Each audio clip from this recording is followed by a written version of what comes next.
At one point, my father told me, we're going to start doing business with a man from Egypt. He said, and this man, he's from Cairo, Egypt. I said, oh, this is good. He said, and he's a Muslim. And I just stopped like this. I said, what? A Muslim? No way. No way do I want anything to do with that. I told my dad, no way, I'm not going to do it. And he insisted. He said, I want you to meet this man. He's very nice. He said, I want you just to meet him. I said, all right. I'll do it for you. I'm going to do it my way. I'm going to go to church. And it's going to be on Sunday. When I come out of the church, I'm going to have my Bible under my arm. I'm going to have the salib. I used to carry a big cross. I'm going to have my cross with me. And I'm going to have my hat that says, Jesus is Lord. And I'm going to have my wife, born-again Christian, with me. And we are going to get this demon, devil, infidel, Muslim, and we're going to show him Jesus. And this is a true story, by the way. We went to church. Strangely enough, the preacher was preaching out of the Old Testament about salvation coming at the time of David, which really puzzled me, because according to Christianity, it's coming through Jesus.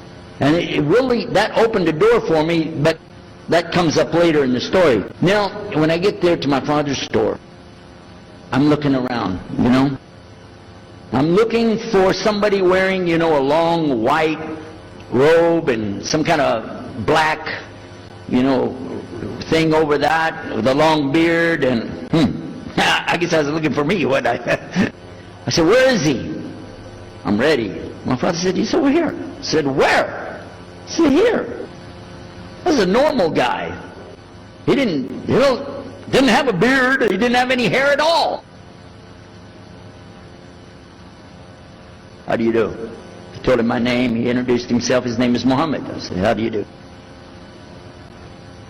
After the niceties of hello, how are you, how's everything, I said, do you believe in God?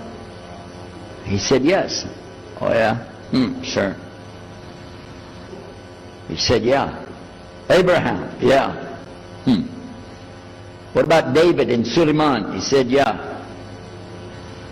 So when I meet this man, I'm impressed that he's believing these things, but I thought maybe he's just saying it. So I even asked him, what about Jesus? Because I thought maybe they're kind of, first I thought Muslims were like Hindus. That was first. And then when he said he believed in some of the things of the Bible, I said, okay, maybe they're like Jews. So that's when I said, yes, but what about Jesus? Do you believe in Jesus?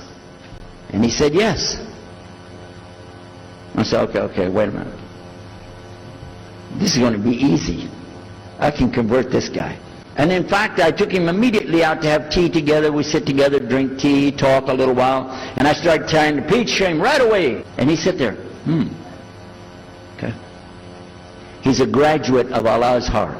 And he's like this. During Ramadan, some of his friends that he was staying with, they had to move their apartment around or something. And he was going to go stay in the masjid for itikaf in Ramadan. It's normal.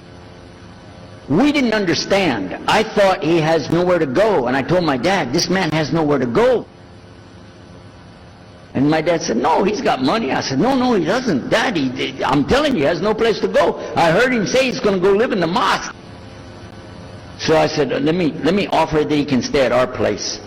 And my dad said, no, you don't do that. That's not right. I said, no, I'm going to offer it to him.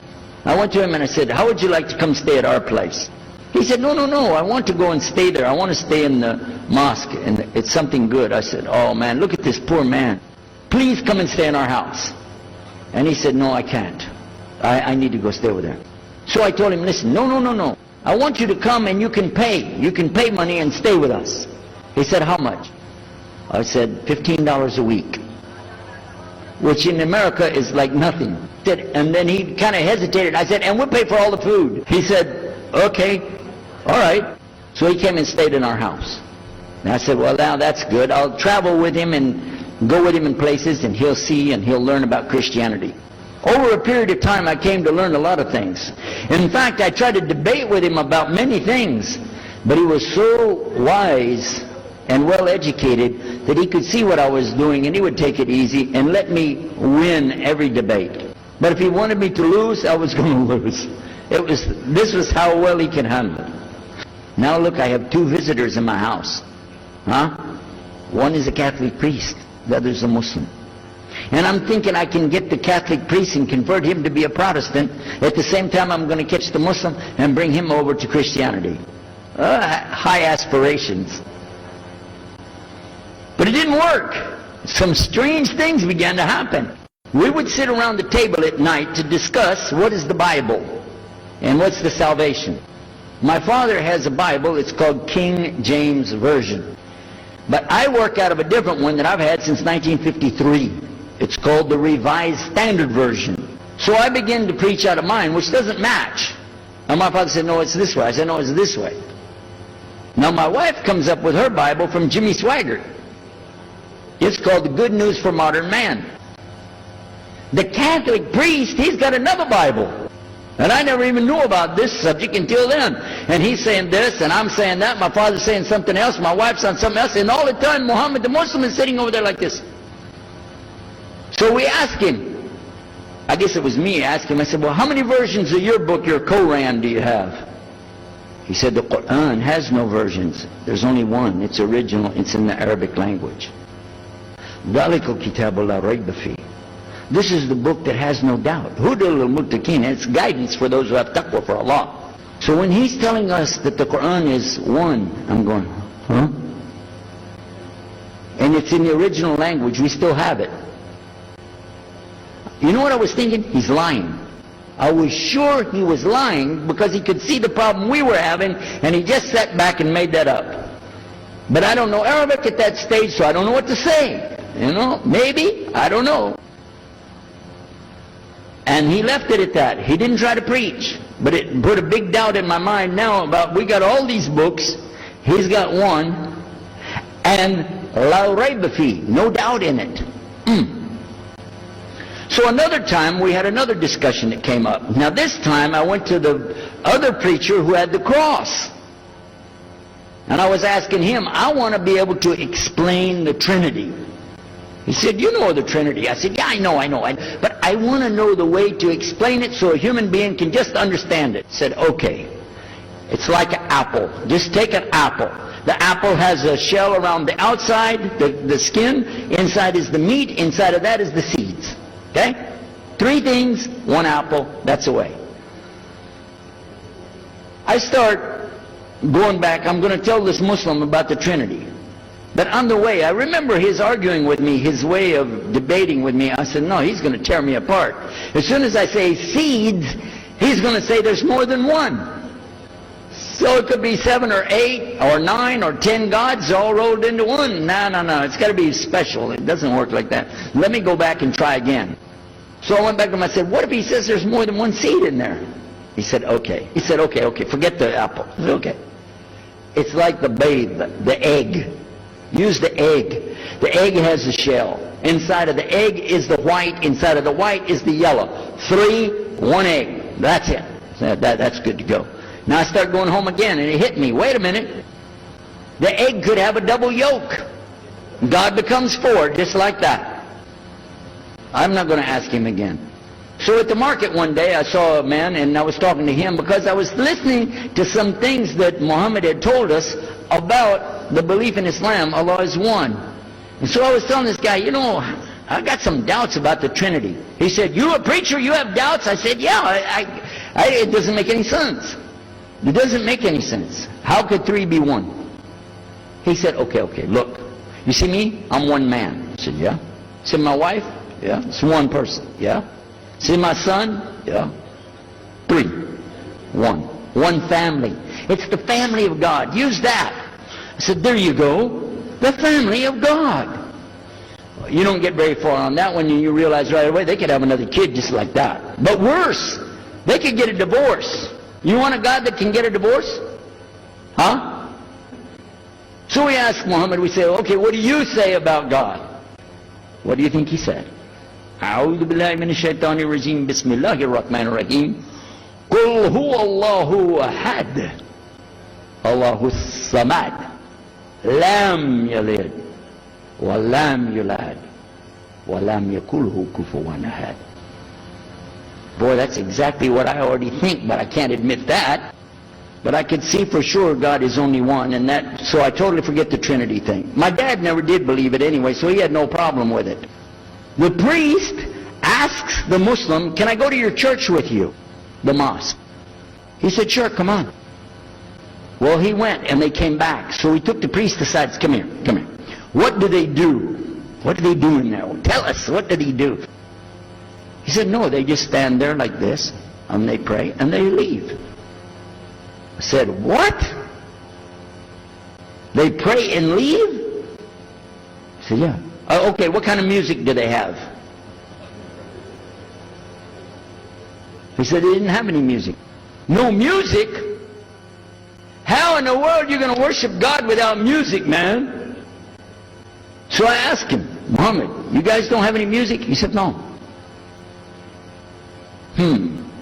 So then the priest asked again another time, he wanted to go back to the masjid again. He went, this is middle of July, 1991. He went to the masjid, so they didn't come back. All night we're waiting. What happened? Very late they came back. And when he came in, I looked, there's Muhammad, I recognize him. Who's the guy with him though? He's wearing a white jalabiyah, white dress like this. Has a white pillbox cap on his head. And I looked at him and I said, Pete. His name was Father Peter Jacobs, but we're not, Catholic, so I don't have to call him Father. I said, Pete, did you become a Muslim? He said, Ashhadu an la ilaha illallah, Ashhadu Muhammad Rasulullah. I said, oh my God, this is too amazing. Now here I'm preaching to the people and I'm trying to change what I'm saying, and here's a priest just became a Muslim. My father's saying it's a good deal, it sounds all right to him, and I don't know what to do. So I decided I'll talk, make mashura. I talked to my wife. We have an apartment upstairs. We were in our apartment up there, and I'm telling her, oh, a priest became a Muslim today. What is that? And can you imagine what they were saying about the Quran and saying about this and so and so? All of a sudden she said, I want to get a divorce. Oh, whoa. It's not the subject, but what happened? She said, no, all this talking about religion and talking about Islam, and so I can see. I said, oh, no. No problem here. No problem. I said, you thought no, I was just observing somebody else, and I'm not interested. Trust me. I don't want to be with those Muslims. Last thing I want to do is be with a Muslim. No way. Just put your mind at ease. She said, I need a divorce. I said, where are we going with this again? What's the problem with that? What happened? She said, a Muslim can't be married to a Christian. I said, what? No, wait a minute, hold on. I don't, look at me. I'm telling you, I swear, I don't want to be a Muslim. Okay? And even if I did, don't you remember what he said? A Muslim man could be married to a Christian woman, it's not a problem. But I'm not saying I want to, I'm just saying it's not a problem. She said, that is the problem. A Muslim woman can't be married to a Christian man. I want to be a Muslim, so I need a divorce. I'll never forget, I was sitting right on the edge of the bed, just sitting there, and I almost fell over. I said, at last, I can tell the truth. I can say it. I didn't realize that she liked the idea. I was afraid. I said, okay, the good news is, I too want to be a Muslim. You know what she said? I don't believe you. I said, no, really. I was just saying that because, but for sure, just so you know, I want to be a Muslim. I've been thinking about it. I want to be a Muslim. We're both going to be Muslim. Alhamdulillah, this is going to be great. Right? You know what she said? I don't believe you because you're either lying right now or you were lying 5 minutes ago when you said you didn't want to be a Muslim. And either way, I don't want to be married to a liar. So get out. So I started leaving. So I went to get to Muhammad and I woke him up. I said, come, you and me, we got to talk. Come with me. And we went outside the house and we walked those country roads until the time for the dawn, the sun to come up at dawn. And all that time I talked to him about What's it like to be a Muslim? How do you have to believe? What do you have to do? Let me hear all of it now. And no more playing a game. I'm not debating. I just want to know. Just tell me. Just tell me what's Islam. I need to know what I need to do. And he told me everything, and I realized this is it. I got to make a decision. This is a big deal, though. And he told me, okay, this is up to you. You have to go make a choice for yourself. I can't help you. I said, oh my God. So when he was praying Fajr, I decided, I've been watching this man praying this direction with his head on the ground. It's so beautiful to see a man humble himself, put his head on the ground to the Rabbil Alameen. Let me try that. So I sneaked off somewhere where nobody could see me, illallah. And then I found a place, a board there, you know, and I bowed down on the ground, and I put my head down on the ground on that board there. And by the way, I'm pretty good at speaking, especially in prayers. I used to make so long a prayer, they wouldn't let me say the prayer at Thanksgiving because the food would be cold. Okay? So, but I put my head on the ground, and only these words came, no more words, just this. Oh God, guide me. That's it. And I was thinking, well, I got to say more than that. Nothing. Oh God, if you're there, guide me. That's it.